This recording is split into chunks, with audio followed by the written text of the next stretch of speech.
രാവിലെ തന്നെ നമ്മുടെ ക്യാപ്റ്റനും ജിൻഡോയും കൂടി ചെറിയ രീതിയിലൊന്ന് ഒരസി ലൈവില്. ക്യാപ്റ്റൻ ശ്രീതു ജിൻഡോയുടെ മേൽ അധികാരം അടിച്ചേൽപ്പിക്കാൻ നോക്കുന്ന പോലെയൊക്കെ എനിക്ക് തോന്നി. അത് ശ്രീതു പറയുന്നു, പാട്ട് തീരുന്നതിന് മുമ്പ് തന്നെ ഇവിടെ കട്ടൻ കാപ്പി ഇടണം, ലേറ്റ് ആയിട്ട് ഇടരുത്. മുമ്പൊക്കെ ലൈറ്റ് ഓൺ ആവുന്നതിന് മുമ്പ് തന്നെ ഇവിടെ കട്ടൻ കാപ്പി കുടിക്കുമായിരുന്നു. നിങ്ങളുടെ തോന്നിയാസത്തിന് ഇവിടെ കട്ടൻ കാപ്പി കുടിക്കാൻ പറ്റില്ല എന്നൊക്കെയാണ് ശ്രീതു പറയുന്നത്. ജിൻഡോയോട് ഇങ്ങനെയുള്ള തട്ടാമൂട്ടി ഡയലോഗുകളുമായിട്ട് ചെന്ന് കഴിഞ്ഞാൽ ജിൻഡോ വെറുതെ വിടില്ല എന്നുള്ളത് നമുക്കറിയാം. നല്ല ആളാണ് പുള്ളി. ടിഷ്യൂ പേപ്പർ അത് മറ്റേത് മറിച്ചതെന്നൊക്കെ പറഞ്ഞ് പുള്ളിയും തുടങ്ങും ആരോപണങ്ങൾ.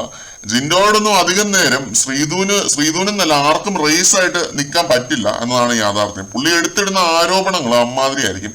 CID കണ്ണാണ് ജിൻഡോയ്ക്ക്. ആ വീട്ടിലെ എല്ലാവരെയും അത്രയും ഒബ്സർവ് ചെയ്യുന്ന, നിരീക്ഷിക്കുന്ന ഒരാളാണ്. അപ്പൊ അതുകൊണ്ട് തന്നെ ശ്രീധു പറയുന്നു, ജിൻഡോ ചേട്ടാ അതവിടെ മുടിഞ്ചു, ഇനി അത് പറയണ്ട എന്നൊക്കെ പറഞ്ഞ് സൈകിട്ട് നടന്നു പോകുന്നുണ്ട്.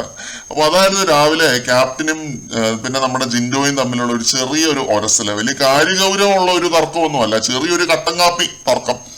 ശ്രീതു പക്ഷെ ക്യാപ്റ്റന്റേതായ രീതിയിൽ പുള്ളിക്കാരുടെ ഒരു അധികാരം ഉപയോഗിച്ചു കേട്ടോ. നമ്മുടെ ജിൻഡോ ആയിരുന്നു മുമ്പത്തെ കിച്ചൺ ക്യാപ്റ്റൻ. ജിൻഡോയെ മാറ്റി ഇപ്പോ അൻസിബയാണ് കിച്ചൺ ക്യാപ്റ്റൻ. അത് ഈ ഒരു തർക്കത്തിന് ശേഷം അങ്ങനെ ഒരു മാറ്റം വരുത്തിയതാണ് ശ്രീതു. കൂടുതൽ ലൈവ് അപ്ഡേറ്റുകളുമായിട്ട് നമുക്ക് വീണ്ടും കാണാം.